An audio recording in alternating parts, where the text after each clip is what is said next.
Well,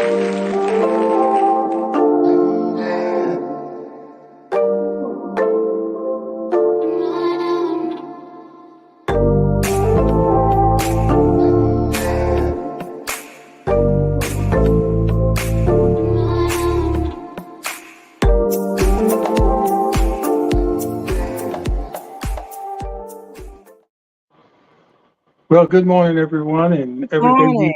every day we rise is a great day to be alive. And welcome to the Portsmouth Coffee Talks morning show. And hello, and Hello. How you we doing? have haven't been this way in a while, but we've got the original host on, and we wanted to sort of talk about, excuse me, talk about going into our fourth year. And I think we wanted to, if you all have any memories, talk about some of the more memorable shows that you can recall that probably meant a little more to you than some of the other shows, and maybe all of them were special. But maybe we can bring those up and talk about those shows and going forward in our fourth year. I can say that this is going into the fourth year, but looking at the YouTube records now, we, the last 3 weeks, we're really starting to push those numbers up. It came on and gave us a notice that we have had 30,000 views. Wow. 30,000. 30,000 views, and that's good for us. A lot. Some people do it in one day or one week, but Hey, that's as a long as whole. That's They have awesome. a whole different program. But 30,000 views over the years, I think is pretty good. And the trend, looking at it, the trend has been the last since the fall. It's been really going up. And looking at other people's, um, you know, social media platforms on YouTube, a lot of them have it has taken them some time, and some people come up and immediately go viral and have all these numbers. But you know, that's special occasions. Most people up there have, time has been on their side as far as gaining momentum on their platform. So I think that was good news for them to notify us that we had 30,000 views since we've been in this format. And I think that's something to kind of celebrate. it That's a is. lot of people looking at what we do. Mm-hmm. Mm-hmm. And I don't think I knew that or realized it was that many up until this point. I know you know, depending on the show, and you never really know Which how one? many people or all who's watching, but I think that's encouraging. So just wanted to start off with those numbers. But anybody wants to start off with any memorable or one of your favorite shows or some of your favorite shows? But but James, I went back looking through those shows and I could not believe that we had talked to so many people over the Yeah. past 4 years. And it was quite impressive when I went back to look at some of the shows and to trying to identify who a favorite is. And tell you, there's so many. But I got to start with my granddaughter. I think she did. I think she, I went back and looked at her show a couple of times, and I think that she did a superb job talking about mental health in the college community. A little biased, but I think that show stood out. And also the shows in which we had like the young attorneys, like Alana Glover and like Crystal Hawthorne and the young and Aja Moore. All of these young people sharing their thoughts as to how they had gotten to where they are now and what they did to get there. And I think that resonates because I think those shows are great for our young people. And hopefully, if we can encourage them to go and look at the YouTube shows and look at what these young people share with us, so that they can prepare their path as well. So I'm thinking those shows were some of my favorites. I mean, I had so many favorites. I was trying to highlight my favorites, but it kept going on and on and on and on. So I got to stick with those young people. I think they did an amazing job. Yes, it was amazing, and Colonel, go ahead, Colonel. I couldn't pick out just one show, but I would say the consistency of all the shows, and I I think can't hear that's you. one of Let the me see. things we, Am I not hearing you? Let me see. What? yeah, the Okay, go ahead. consistency Okay. consistency of what we put out on through the broadcast, because I think that's the real positive effect that we've had on the population, that those who get a chance to look at us. uh, I think when, like Leah says, as far as the impact and looking at what we do on for the young folks and informing young folks, old folks, middle-aged folks, and all folks about the news and the impact of what the politicians are doing for you and against you is very important. uh, we highlight, there's sometimes, in the impact is, when, say, when city council was up and roaring, and we had the four horsemen up there acting a fool, and then now there are only two horsemen up there now acting a fool. We highlighted that so the cities of the population can get out and saying this is the importance of voting, because you don't have fools on city council. And then we also highlight the dangers, in which we've been consistent, the dangers of the return of a racist and xenophobic coming back into the White House. And there was some politician said this weekend and saying, don't get bamboozled on that Trump, when he comes back, that he's going to love you tomorrow. Mm-hmm. He is going to turn around, especially Black folks that are being bamboozled, that he is going to do something for you, that he is going to send you a check. You are completely wrong.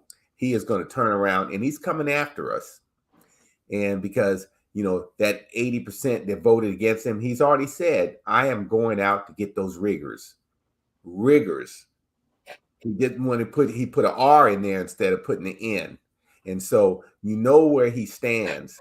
And since it's the beginning of Black History Month, I had put a thing in on this other group that I have, and I mentioned that yes, for those who can't speak up or don't speak up, when it's your turn, and when they come for you, who's going to speak for you? So Exactly. you cannot stay silent at this time. And so these are some dangerous times for just personally or in as for our country, because this, and it's no joke, and it's a reality that in 2024 may be our last free election, if elected. Colonel, and as you mentioned that, I don't know if you saw MSNBC last night.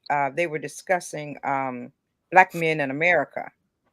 And the thing that got me was they were saying how a lot of Black men are turning towards Trump to vote for Trump. They were going into the Trump campgrounds. And one Black, he's a rapper. I can't remember. It's not a Jay-Z, but something that starts with a J. I don't know all these rappers. But they interviewed him. And he said, "Well, I don't like politics. I don't think that they tell you one thing when they're going to run, then they don't come back." But he also said that the Black men were, well, he spoke for a few black men. He can't speak for all Black men, but he said they were going with the devil that they know more so than the devil that they don't know. They said, at least with Trump, he tells you what he's going to do. I said, this is sad. Yeah, it This is is sad. sad. This is sad that he can make a statement like that, especially during this time with the things that we're facing in America. So he tell you that he's going to women take women's right. He tells you he's going to take away gay rights. He's telling you he's taking away everybody's rights. He tells you that he's going to be a dictator. But you're saying that it's better to vote for the devil that you know than the devil that you don't know. I think that's sad. You know, I'll follow up on that. Most of those rappers, like that rapper that you're talking about, are uninformed. They vote on this one tax cut that they have for this, what I call temporary wealth, because they make a lot of money in that 3, 4, 5 years that they're out there, and then they will be amongst the population because it's not sustaining wealth. And when they're put back in what I call the soup, or back in the crab pot, when they're struggling with everybody else, they'll rile that day when they said stupid statements like that. And I just called him out and said that rapper is stupid. Him and the other folks that are going back into the Trump camp, they're just stupid. There's unmitigated stupidity. Now, you can look at the Confederacy, that they want to dumb down education. They have the war on education. It was against Harvard, Brown, and all the elite colleges. They went after they're actually going after all the equity programs and affirmative action programs. What are you going to do? What rapper, when they come out, and during the Reagan years and the Bush years, when they said, when they come after your free speech for what you're rapping at, the same thing they did with Sister Soldier. They're going to come after you. And what are you going to say? You're going to look for somebody to say, oh, that you're attacking my free speech. I should be able to do it. But you'll have nobody to defend you. The same person that you're putting out there. But they're going to come for you right after this election, after you help this dictator come in office. Because the Christian right, hiding behind education that support white supremacy, that's those Christian evangelicals. This what is equal to those racists and those people that don't like black, brown, and yellow people, or anybody that's not white, Asian, white European descent. They are going to come after you because they want nothing but the pure race. Pure race. That's all they care about. And power. Goes back to Nazi Germany. Yeah. They say they use America's racism to help them to start the program that they started over there in Nazi Germany. So they watched what was going on in America to help them to determine how they were going to come against all the Jews who were in Germany. So it's just a vicious cycle. Yeah, and they're going to come for that rapper. He probably be the first one they come after for his records that he puts out that has no social redeeming values according to them. Make that money now, brother. Make that money now, because I believe if Trump comes in after a year after he comes in, when they turn their guns on you, when you can't put that out because they're saying that is your albums or your CDs that you're putting out or doesn't do anything for children. They'll wrap it up in the children's thing, and then they stop you from making money out there. And then you have no other way of making money because you have no education anyway. You're done. Get ready to get your passport now and go to Argentina, where they have no expedition rights. They can't come get you. Get ready to go to Argentina or somewhere else, Bolivia or somewhere, because they're coming for you. Yes. Slim? Yeah, I think the shows that we had on politics were very important, especially lately with bringing in a lot of different diverse voices on some of the things that are going on locally and nationally. And, it's something that we have to keep driving on, as we talk about the messaging of the Democratic Party, so where they lack, and hopefully they'll pick up speed as time goes on.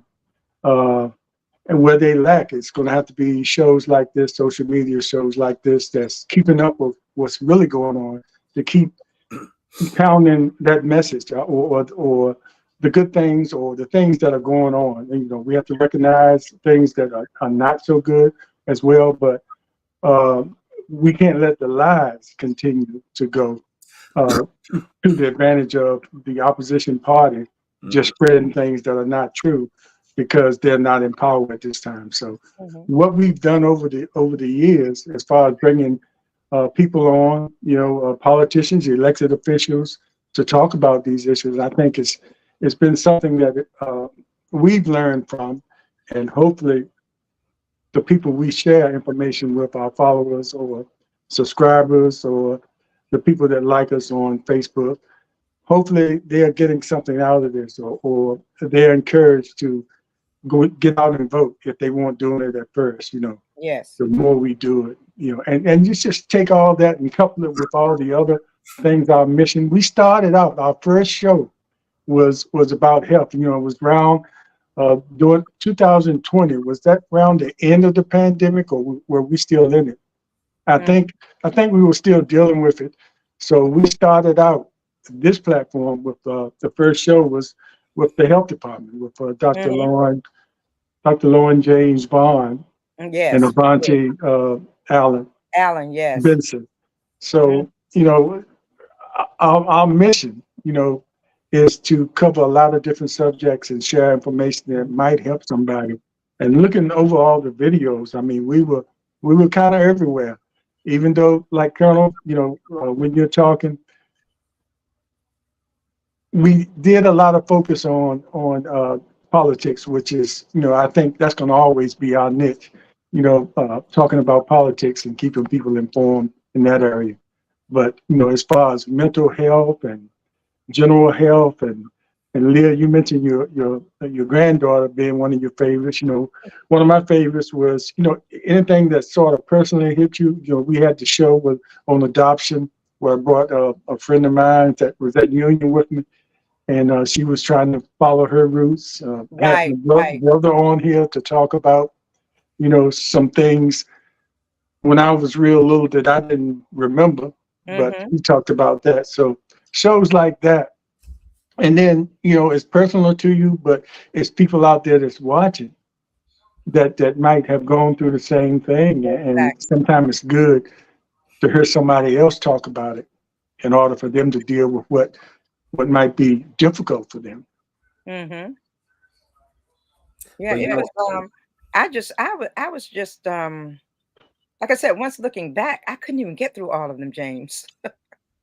All, As all all I did was look at if you go on YouTube and you can look at the thumbnails of it, but that's what I had to stop doing because I was yeah. stopping trying to actually watch the shows, just a little portion of Oh, it. I And started out doing that. That's just too much. Sometimes you have to look at, when you look at the thumbnail, it reminds you, you remember, but, exactly. and you almost forgot about, wow, I forgot we did that, or we had John Carlos on. I mean, I didn't forget that, but, it just reminded us, or reminded me of all the different people that said yes and came on, like Mhm. cardiologists, when we're talking about heart Art, issues, yes.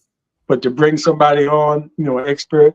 And we were pretty good on bringing experts on there. Our opinions were good, are important, and that it will always be a big part of what we do here. But every once in a while, we need to bring in that expert to sort of validate, so we won't be out here like some show spots, just spreading information that's not true for the sake of getting the story out. And James, and I'm glad we did it without sensationalism. Yeah. Hyping up things and making things seem worse. I mean, we try to bring as much information as we can without making it sensational, so that we can get the information out to the public so that they can see and understand what's taking place. And as You the know, colonel said earlier, it's crucial right now because we're entering into an election season. mhm. And it's important that we remain neutral, on Portsmouth Coffee Talk. Give everybody a platform to come to speak their thoughts and their concerns and what they're going to bring to the community. And then, so that the public can actually hear in their words what their thoughts are and what their plans are. Because right now we're entering a crucial time, especially in the Portsmouth area, in which we got so many people who are running for city council. Only 3 seats available, and we have so many people who are jumping out there to run, and I think it's important that those individuals may have served in a managerial position. Those individuals may have served on commissions. That those individuals have served their community. You know, all of that's important for all of these people who are thinking about running. And once again, it's not about friendships. It's about what's going to be best for the city, and have to look at what's best as on a whole for the all of the population of the city of Portsmouth. So I know that we're going to have many of them who are going to want to come onto the show, and prayerfully we can get the information out to the public so they can see who brings what to the table. Why am I voting for this person? Ask the hard questions. Don't ask all the fluff questions. Let's ask some hard questions as to what their intents are and what they intend to bring to the city of Portsmouth. And Leah, that's an important point, to bring, as we commit to sharing information and bringing information to many people. Of course, we lean to the left, or We a do lot to the left. But a lot when it to the left. comes to individual people running, in order for us to really bring everybody on and be fair to everybody, we can personally, feel who we would like, but with this platform, we have to, just be open to bring everybody on, and not really, if we commit to people early on here, that makes us a different kind of show. And Exactly. just want the elected officials to know, you don't take it personal.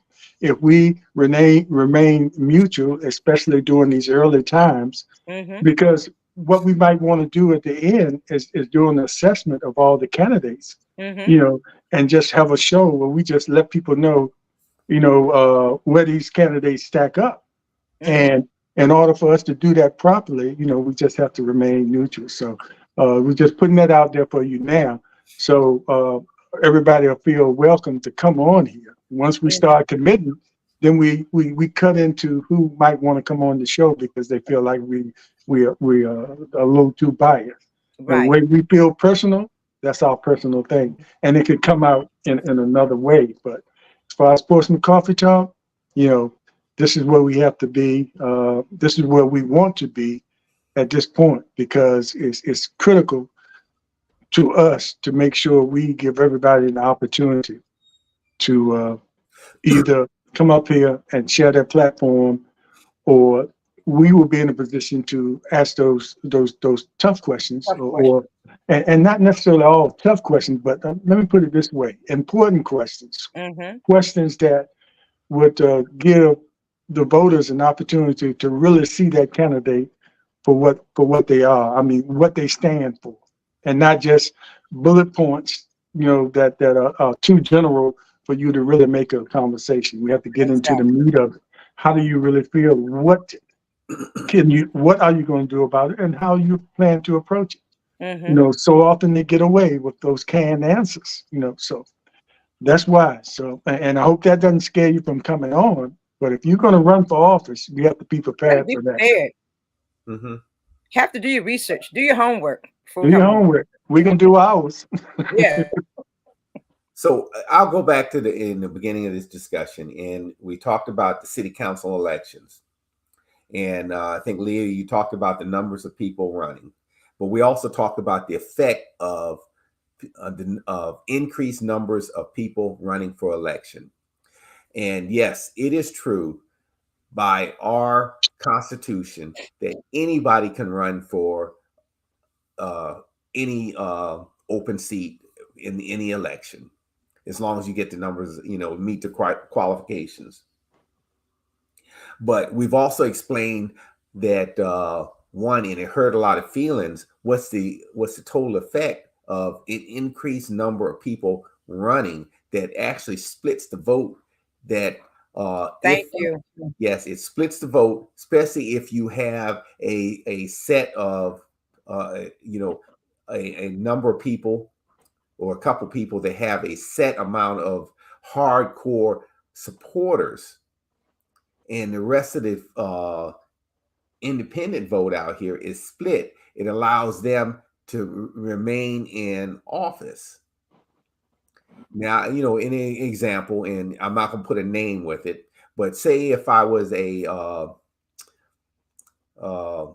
my father was in a church, and I'm running for an election, and I got this, my followers in the church are going to put me down because they don't want to, or they're going to vote for me just because, my father did a lot of stuff, even though when I got on city council, I'm not going to do anything for you.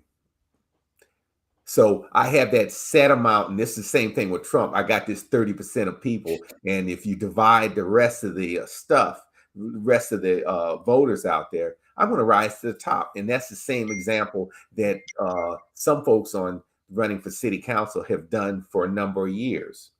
And then so, Slim, you talked about folks that should come on and explain their positions. But if we ask those questions, they get hurt feelings. And they don't want to answer those tough questions because maybe they don't know what they don't know and give that canned answer, and it doesn't work with us. And then so some folks just don't want to be called out, that you really don't have what I call, quote unquote, the bandwidth to answer those questions. And I rest my case. And they'll probably be on listening to it. So, and you know who you are. Yeah, and I mentioned one time Lee King ran, and this was, and I happened to be his campaign manager, first time I ever done that to that capacity. But and it was his first time running, but he was already retired, and so he had been around a while, real active in the Cavalier Manor Motor Patrol and Civic League. So he had some knowledge. But one of the things that I think that helped him that first time running, well, it was a couple of things. We had some people that were on council, or maybe 2 council members that had been on there 20 years straight. And it was time. And our thing was, it's time for a change.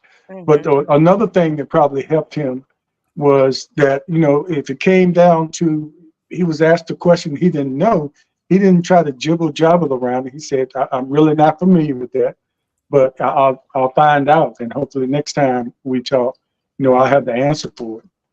So, and the questions that came at him that he knew, he talked about it to the best of his ability. And I think a lot of people saw that uniqueness in him. And that's why he was elected the first time running out. It was difficult the next time because, like we always talk about, once you're in there, then you have to really, you have a track record then, honey. You have a track record, and you really have to shine. And then a combination of that and how the local economy was and how things were going is going to decide what happens, the next time you run. But he had a pretty good run there and remained active. He's one of those council people that once he lost the next election, he didn't just fade away and you never heard of him. That's right. He continued to be involved. He served on some boards after that. Some council people or elected officials feel like once they lose, to serve on a board or a commission is a step down for them after they've been on council, and it's not. And they disappear. When I served on the planning commission, I served on there with Raymond Turner, and Raymond Turner had been one of the first blacks to be on city council. So it was not beneath him to, and which some people thought, to come back and continue to serve years later on the planning commission with me. So and I respected him for that, and he was able to bring a lot of knowledge and experience to the planning commission because he had served as city council president. And I'm saying all that to say that, we got to look for people that are committed, exactly. And it's not hard to figure them out if you pay attention. And that's why if they go on shows here or like shows like this that really have the important questions, the relevant questions, then you'll be able to see, who's running. But if they run away from all these kind of opportunities for you to see them, then you might want to think twice about supporting them. It's amazing that you mentioned Lee King, and I on my phone last night. In fact, it just popped up on my phone last night. A picture of Lee King talking with Tip Corprew at some event that we were at. And I said, oh my God, this is such amazing history here. You know, these two men sitting there talking, two men who really gave a lot to the community. You know, Tip Corprew, you know, vice mayor, did all that he did for the city, and Lee King. And then the other That one, was another period when we had the majority yes, as far yes. as the blacks on the council. And the next cycle, you know, we and we were kind of headed, in my opinion, we were headed in a good direction. But you know, just like now, and Colonel, you probably agree with me. Just like now, they were we will only be given that opportunity for a short while before you know they want to take it back. You know, Mm-hmm. so Okay. things that come up to make it look like we didn't do anything, and then our people fall for it. Mm-hmm, We mm-hmm. had an opportunity, and these guys were up there doing things for the whole city, but they were also didn't forget where they came from, Right. Exactly. and the whole city didn't suffer because they were looking out for their communities. Mm-hmm, mm-hmm. Yeah. Well, we fall for the okie doke too many times, and that's just our history. You know, we'll fall for it. Somebody will put something out, and you can look at on the national scene, the and the state scene, that the propaganda is out there, and you have to be knowledgeable and think things through. And most of the population does not do that. I'm sorry to say that, and it's And a you know, and shame. the sad thing too, Colonel, and we just have to encourage everyone too to not just rely on social media. Use social media as your platform for getting your news. However, go to other news sources and check out what people are saying and check out what's taking place. Because social media will surely lead you astray. I was talking to a young lady last night, and boy, she had fed in, and to be so young to have fed into all of those um what do you call them, those theories that folks have online. You know, I had a word for it. But fall hook and line and sinker, you know, oh, the vaccine, oh, they're putting stuff into your body, oh, and this and that. But all this stuff she's getting off social media. And so I said, baby, not only do you have to look at social media, but you also have to look at the news, and don't just deal with MSNBC or CNN. Look sometimes at Fox News and see what they're talking about. Because once you listen to all of the news stations, you can kind of discern for yourself what is good for us as a people, as opposed to conspiracy theories. Oh, she was into all the conspiracy theories. I said, but you got to go beyond the conspiracy theories. Get out there, look, research on your own. If you want to listen, don't want to listen to what I have to tell you, go out and look it up. You look it up, find out for yourself. But don't just rely on one source that's feeding you all these conspiracy theories out here. So, That's why we talk so much about how important it is, or we might be lacking sometimes, um, being critical thinkers. And I remember when I took some classes at Norfolk State late in my life. One of the classes I had to take was critical thinking, and mhm, I hope that they still have that class because it taught you how to, you know, just take things and disseminate, you know, different issues and sort of put it with your mindset and come up with how you really feel about something. And we kind of lost that. If we just fall for, like Leah, you said, whatever they throw at us and not being able to dissect it and critically think it out, you know, it's, it, that's where we end up. And then if you critically think it out, and in mhm, your mind you still want to believe that, I mean, what can we say? It's something it's anything. inside of you that you know we're not going to be able to change, or nobody Mhm. can change. But at least you had the opportunity to, you know, sort of, you know, ingest it and you know, and then spit it out, and however it comes out. Hopefully, it'll come out in a positive way, or in a way where you really have thought it out to a point where you know you can see things clearly, not just believe everything that somebody throws at you. Because you know Critical thinking is the important. sad thing is that in the schools there isn't, well, I shouldn't say all schools, I should say some schools, because you can't all lump all together. But critical thinking is not in the process within schools now. Kids are taught to pass an SOL. Mm-hmm. You know, when we were in school, we were able to debate issues out. issues put on the table. You give your opinion, somebody else give their opinion, and then we were able to talk about it.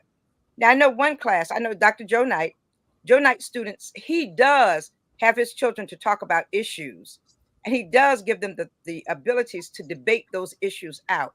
And that's important. It's important for the kids to hear their voices, hear what they're saying, hear what you're saying, listen to what others have to say, and then make your decision as to what is the right path to take. Critical thinking is so very important, and if you can think critically, people cannot lead you down the primrose path, because I'm going to listen to what you have to say, but I'm going to go back and I'm going to research on my own, and then I'm going to come and let you know what my opinion is about that situation.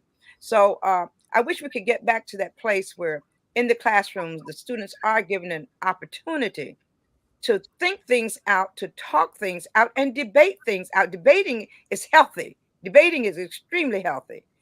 So I'm glad you brought up critical thinking, because it is something that we are lacking now. Even as adults, not thinking critically about things, we go with our gut emotions. We go with because somebody tells us that this is the right thing to do, or we go with, I like you. I may love you, but I may not feel that you can bring to the community what you need to bring. And that's not going to stop my love for you. However, you got to think of what's best for the whole, not just what's best for me, So I'm glad you brought up critical thinking, James. Very important. Well, you know what? You talk about critical thinking, in which I believe that it is lacking also, because like you say, it's not taught in schools, and it's when you get into the universities and the collegiate settings, you have to think. And that's one reason the right has a war on colleges and universities across the country, because that's where critical thinking is taught, and they don't want people to critically think. Exactly. And then you look back at the stuff around the conspiracy theories around the COVID vaccines. Here you have, and I'll give an example down in Florida, where you have the appointed commissioner for health is going out and saying, who is a brother, what I qualify as he is a quack, that is saying that yes, if you take the vaccines, that your DNA will change. Yes. Your DNA will change, and your offspring has a possibility of coming out with, a tail. A tail, yes. Or coming out, with these outstanding birth defects. Anybody taking the vaccines, but he's not telling you when he's asked by a reporter, did you take the vaccine in the beginning of the COVID? He's not saying. He says that he gets around that by not saying that he took it. He says that's irrelevant. That's his personal view of not. We're not discussing that now. He's not going to tell you that that in this country we had 1.1, 1.2 million people die of COVID, and that is an underestimation of the people and the number of people that have died from COVID. He's not going to tell you that the mismanagement of the previous administration can be linked to at least 800,000 of those folks, if they would have had a different president at that time that handled the beginning of COVID, would still be sitting at your dinner table. Your loved one is either been cremated or down at the cemetery because of him, because of the inactions, and because he's a narcissist and didn't care and hid the facts away from the American people. And he put a lot of people that had no clue on what they were doing. But this guy in on Fox, what I call state-run TV for the Russian mafia, they're not going to tell the truth, and people need to critical look at that, and you can quickly say that something is not right with these people. Yeah, I want to say another thing that's important too is to expand your mind. That's one of the things if you watch Portsmouth Coffee Talk, the different issues and subjects we talk about.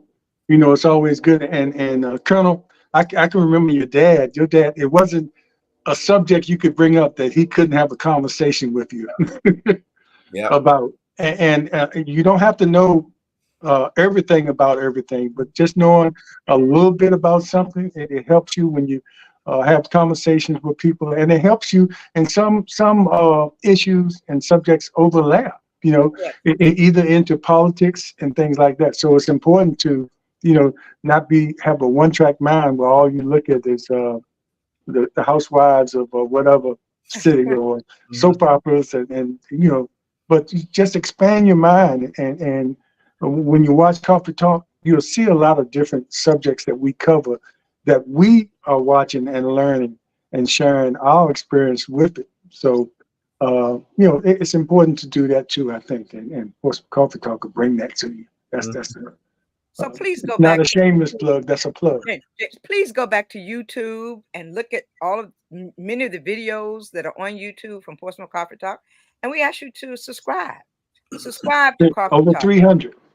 Over 300. But you may go back and find some show that hits your heart, and or something that you may be looking for information on. We got individuals out there who are sharing that information on Portsmouth Coffee Talk. And that's what's so important, is that the information that's being shared is there. So use us as one of your sources, as well as you're trying to make up your mind as to what's happening locally, because the information is out there. The information is on Portsmouth Coffee Talk. 300 shows that you can go back to and pick and select the ones that you love best. So we encourage you to go and to subscribe on our Portsmouth Coffee Talk page. Yeah, we have a lot of local people that on there, and our name drop later on. We have time, but we now have some people that some from Portsmouth that are living in other areas, and we talk to them, and it's amazing some of the subjects we bring them in on, and the same thing is happening in Atlanta or happening in Texas. Especially when we talk about the national issues, but even some of the local issues that we have here. If you talk to somebody from another state, they're having the same issues. So we've kind of expanded that, to the point where we have people from other areas. And I like the fact that we concentrated on HBCUs for a while. We covered Norfolk State, Virginia Union, of course, Hampton, Elizabeth City, St. Paul's, and their efforts to try to bring the St. Paul's College back. So and Virginia State President came on and blew us away. He was so amazing, Yeah, we had him on, and I was looking to see, but all the help, and I'd like to thank Dr. Ernestine Duncan, because she's been with us from the beginning, and especially when we talk about mental health, which is really important these days. It's connected to crime and the root causes of crime and everything like that. And to have her on to bring that professional discussion, or what she adds to mental health or whatever we're talking about, mental health during the holidays, mental health in women. We've covered various areas of mental health, and she always comes through and helps us with that, as well as Dr. Bruce Copeland in the same field. And I'd like to thank Dr. Khalida Fairfax from Norfolk State as well, coming in and helping us with, especially when we talked about the 1619 project. And a lot of people didn't know about that, where slavery actually started in Virginia. I mean, so it's an educational opportunity for you to learn by watching Portsmouth Coffee Talk. But you know what, Slim? And now you're talking about the different Black history moments in Black history, and there's a movement across this country that makes people uncomfortable with their Black history, which is actually American history. And so I need to put that out. And so you have to look past that. But you talk about Ernestine, and others have talked about mental health or behavioral health, and we also talked ad nauseum about COVID and the effects of COVID and deaths and everything, the numbers. we went had shows on prostate cancers and prostate Yes. health.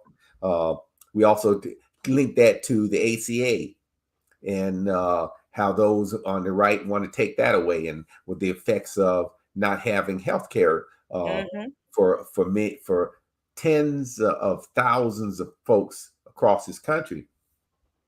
But we also tied, when you talk about critical thinking, all those healthcare issues are tied to the health disparities that exist in real life and how Exactly. they affect certain populations across the globe, or actually, or especially in this country. And we also made that connection to those health disparities, but they're tied to the policies that our politicians put forth. And everything is tied to politics. Politics, policies that they out affects the health disparities to all the sub-subjects that affect each and one of every one of us. And so we're making that connection. And a lot of times, our politicians or whatever, we talk about that, will skirt over and give a one-word answer to that. But if you can critically think and make the connection and debate the connection, then that's something that we've done over time. Yeah, isn't it amazing how, and Colonel, you mentioned how they don't want to ban certain books because it might offend or scare some kids. What's worse than us reading about slavery, about our ancestors getting beaten, hung, but we have to know that history in order to, so you don't hear them, going out there rooting for us, saying, well, we don't want them to read, the black kids to read about slavery because it's so horrible. They just worried about, them being embarrassed by what they read. But we have to read what actually was happening to us, which is horrible. Like, if you go back to when we were kids, nothing was worse than those fairy tales we used to read. Like Jack and the Beanstalk. I mean, all those fairy tales, somebody got killed. So Exactly. if you really think about it, there were some horrible stories that we read as kids, and it was part of the norm. I just thought that was kind of funny when you think about it now. We were reading those things. So, I mean, like you said, American history, we got to take it like it is. So why not? The Black history is American history, so why not include it all? So it's just a distraction. It's another agenda that they have. Other than just banning books.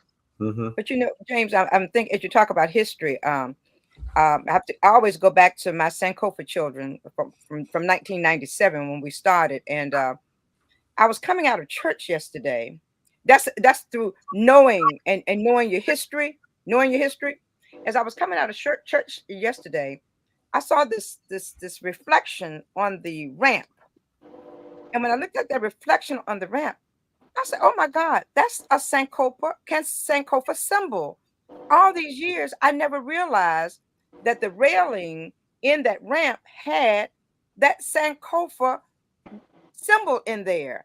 And I sent it out to my members of my Sankofa family. I said, look, y'all, all these years, we never paid attention to the fact that the Sankofa symbol is right here on the railing of the church, which tells us we have to go back. We got to go back. We got to learn our history. We got to learn all of our history. We got to learn the good, the bad, and the ugly. And then we got to bring the best of that history to the present so that we can propel ourselves to the future. And we propel ourselves to the future by knowing our history, knowing from whence you've come, knowing the sacrifices that people have made just so for you to be where you are today. And just imagine, that's there all along. I never realized it. However, if I didn't know the history, once seeing that symbol, I would not have known that it was a Sankofa symbol right there in the railings of the church. And I got to go back and do some research now to see why they came up with that specific design in the railing. But it is a Sankofa railing there. Next thing I'm going to So was that formerly a white church? Yes, it was. It was Okay. Cottage Place Methodist Church. Right. Okay. So I need to go back and see why they chose that particular symbol there, you know. Mhm. Maybe it was just pretty to them. I don't know. But anyway, it is an Aiken symbol for Sankofa. But going back to what Colonel was talking about, health Mhm. as well, we need to get someone on here to talk about colorectal cancer because they're finding out the young Black men as early as 40 now are suffering from colorectal cancer. So we need to get someone to come on here so that we can discuss this so that our young men will go and get that prostate test. You know, go and do what you need to do and get your prostate and your colonoscopy so that we can prevent those two or do what we can to not prevent but slow down the progress of prostate cancer as well as colorectal cancer. Those are two things that are affecting young Black men, and we really need to get someone on to talk about those issues as well. Yeah, that's very important because I saw a retired doctor, cancer doctor, talking the other day and said, he was asked what kind of signs do you get for that? And he said that you don't get the signs. By the time you get the signs, you're in one of those Late. stages. It's too And late. he was talking, and if we have somebody coming on talking about this, it's good to have a dietitian on there too, a medical dietitian too, because he had mentioned, so much of what we eat Yes. affects, uh, that. And so I guess, like you said, younger men have to check that, whether you don't wait for you to have symptoms Exactly. because you're already in a stage then, because you got to check it when you don't have symptoms because they are none. Yeah. Mm-hmm. So that's good. We'll work on that. But you know what? Over the weekend, the Black Eagle died. Yeah. Yes, Yeah. yes, Joe Madison. Joe My Madison. buddy, I felt like I know him. I do too. He was in our age bracket. Yes. You know what took him out was prostate cancer. Prostate Mhm. cancer. Carl Weathers, the guy that fought Rocky in Yeah. the fictional movie. That's right. What took him out? Prostate cancer. Prostate cancer. That's right. That's two That's right. examples that hit home. And Colonel, as you The mentioned, that I guy's probably getting the best health care. and I have a friend right now who had prostate cancer, which means that he didn't do what he needed to do, and now the cancer has metastasized to his back. Yeah. He can't walk anymore, So these are things that we just really have to get on here and get our young people to realize that get those medical checkups. Get those checkups. It's extremely important. Yeah. Yeah. So yeah, that'll be a part because we've had several medical shows. So that's a part of what we do here as well. Mhm. Every once in a while, I have those medical shows, and of course, before the month's out, I've already we will be talking about heart health, Yes. and I have some people like me scheduled, hopefully, to come on in the next 2 weeks. So we actually talk to the people that actually went through Got that heart. transplant. God has You're blessed right. with it. God has You given know, a second chance on life. Right, and so that's coming, but and other health issues that we often overlook. I remember we had a person on with the triple negative breast cancer, Right, right. talking about that, and a lot of people hadn't Which is heard about prevalent that, but that's prevalent prevalent Black women. in Black women. That's right. The triple part of it. Mhm. When you get that, I mean, it's really serious by the time that's diagnosed. Triple negative. True. Mm. And maybe it'd be good if during the month when they celebrate these various, not celebrate, when they highlight these various diseases like lupus and Crohn disease and some of those things, maybe we need to make sure that we get individuals who can come on and expertly talk about Crohn's disease and lupus and some of the other diseases that are impacting upon our young people. So that they can know what they need to look out for, and they need to also know what they need to do in advance of when they find out they have those diseases. So And a lot of times they need to know too, if it comes, you want to prevent it, but if it comes, I exactly, mean, you can live with it. I mean, it's exactly. something that you just have to, follow the instructions once you are diagnosed, if it's early enough. Yes. But before we go, I just want to let the people know when you go on to our YouTube page and you want to see our latest shows, because all our shows now are live, you have to hit the live button. For our regular past videos, you just hit video and all those will come up. But to see our live shows, you have to hit that live button. And I mean, we've had some amazing shows. Just some of the titles, The Black Church, the reason for the season and the holiday. We talked about fascism, colorism, which people don't think is still going on, but some parts of it is still happening. We had people, and we talked about the region, a corporation in the region with Hampton Roads. So check those videos out, but you might miss it if you don't hit the live portion on our Facebook channel to see some of our latest shows. And by us doing them live, we really have to be committed or responsible for whatever we say, because we can't go back. I mean, We can't go back to Facebook jail. We've already been in Facebook jail one time. Right. But we have to be accountable for what we say, even beyond Facebook jail. But we know we're live, so whatever we say, we just have to either admit a mistake or hold to it, because that's the way we believe. But I feel like live is good. You just have to be on your P's and Q's, and you can go back if you're not live and manipulate, especially with AI coming, anything. So it's best to be live. You'll get the truth with live, in my opinion. Yeah. And James, before I know our time is running low, but I just want to mention that I felt blessed to have gone to Emmanuel Church last Saturday at 1:00. They have Porch Talk at Emmanuel Church. And last week, Stephen Alexander, I keep saying Steve. Yeah, Stephen Alexander, the actor. He's Stephen. Yeah, that's right. Yeah, Stephen. He portrayed James Amistad Lafayette, who was an enslaved African American who served the Continental Armies during the American Revolution under Marquis de Lafayette, and later received the legislative emancipation. He also was a double spy. He spied for Lafayette and he spied for Benedict Arnold. So it was such a rich lesson. And I did see 3 of my little young folks who were out there, and they did ask great questions. One of the young men asked, did you know Harriet Tubman? So and the fact that he knew about James Lafayette. I was pleased to see that he knew about James Lafayette. He said he had studied him in his 5th grade history. But such important information was given out at that event. It was beautiful, not well attended, but beautiful. This week at 1:00, they're going to do the Underground Railroad. So it's every Saturday at 1:00 at Emmanuel Church. And I do encourage you to come. It's only $5 to come out to see them, but it's such rich history that we miss.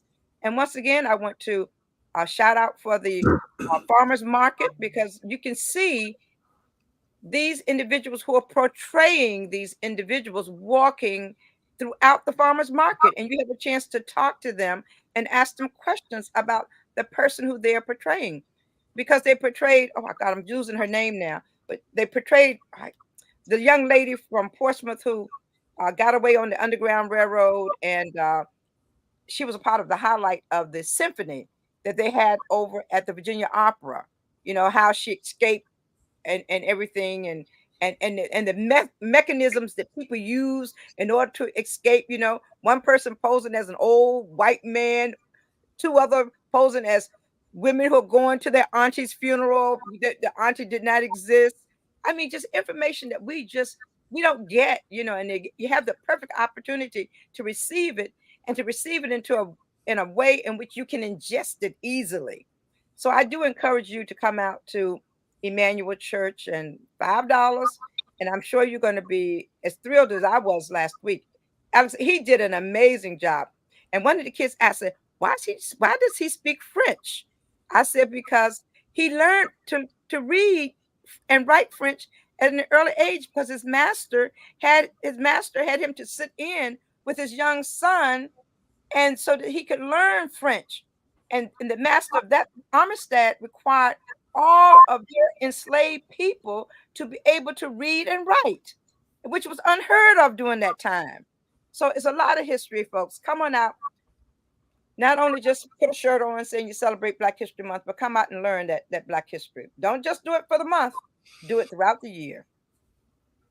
What a good segue to promote this Thursday show when our guest will be the school board member Yolanda Edmonds Thomas. Yes. And she's been on the show a couple of times. And I think when she first came on, when she was running for school board, one of her visions or one of her part of her platform was to create uh, a curriculum where young people can learn a foreign language Yes. called dual language immersion.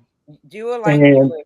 And it took a while, and now it's about ready to go into Yes. action, and that's why she'll be on to talk about that.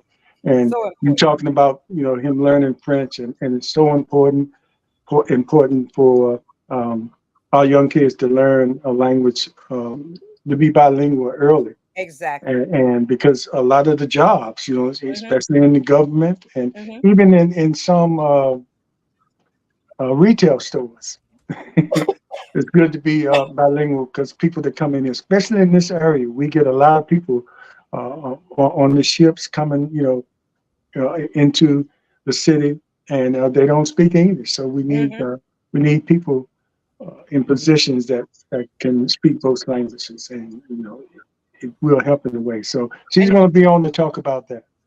and Jane, once again, it's so important because of the fact that when you go to other countries, many of those kids speak their language and English. Yeah, they start early They because speak they start very early. They speak their language and they speak English. We're the only ones who want to wait till high school and hope that we can emerge our yeah. children to another language. By the time you get to high school, by the time I've already learned Ebonics. How about that? Yeah. So I'm already Well. messed up. So now you want me to speak Spanish, but we take it and get through it, do enough to get through it. But if anybody starts that early, yeah, I'm just amazed at kids, that can speak both languages, Yes. and they've yet to get to high school and they're already, well versed in two languages. And that's Yes. overseas. They learn that English. They learn American language Exactly. because they know it's important. They might end up over here one day. Mm-hmm. Mm-hmm. I know we're coming to a close, but I just want to make people aware, and they can look at the bottom of the screen where it says, you see where they can come out and support this show. And they're going to be able to get, and when you click on and turn us on and to listen, and you can go back historically and look at the shows that we put on, that we put on a quality program that you're going to get news and information that you will not get anywhere else in any media format. And so we 100% of the donations that you send us goes back into improving and hopefully expanding our show. And so I just wanted to just come out and say that, and thanks in advance for if you send something our way. Yeah. And if you heard the first part of the show, I repeat it again, the 30,000 views here. So people are watching. So if you want to be a sponsor and catch some of those eyes for your product, it's a good opportunity to do that. And we can scroll your business across the bottom of our screen as the yes, show is going on. So if you want to be a sponsor, we'll put you right there at the bottom of our screen, and just where you see Portsmouth Coffee Talk streaming across there, your company can be streaming across there as well. Yes, and you could be a guest on the show as well. Exactly. And another thing we'll try to work on is if you would like to be someone that support us monthly, we can set up something like that at a small small amount.